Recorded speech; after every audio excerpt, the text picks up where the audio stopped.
ভূগোল এই বিষয়টার সাথে আমরা সকলেই পরিচিত, কারণ আমাদের সকলকেই অন্তত মাধ্যমিক পর্যন্ত ইতিহাস ভূগোল তো পড়তেই হয়।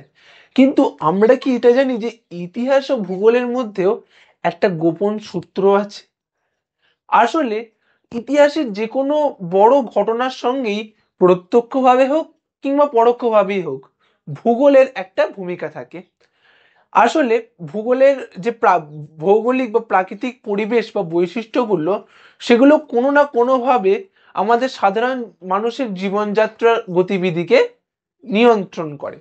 যেমন সিন্ধু সভ্যতার যদি আমরা দেখি, তাহলে তার যে ভৌগোলিক অবস্থান, নদী বন্দরের নৈকট্য বা জলবায়ুগত যে বৈশিষ্ট্যগুলো, সেগুলো অনেকটাই বেশি ভূমিকা লাভ করেছিল বা ভূমিকা পালন করেছিল এই সিন্ধু সভ্যতার উন্নতিতে।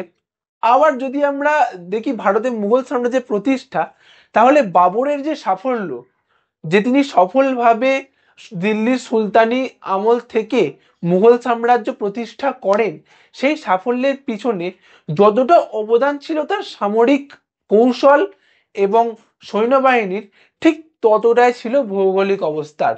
মধ্য এশিয়া থেকে এই ভারতবর্ষের গাঙ্গেয় সমভূমি হয়ে এবং উত্তর পশ্চিম দিকের ভৌগোলিক সীমানা তাকে ভারতবর্ষে পৌঁছাতে অনেকাংশে সাহায্য করেছিল, যার জন্য সে সফলভাবে এখানে এসে তার সাম্রাজ্য বিস্তার করতে সক্ষম হয়।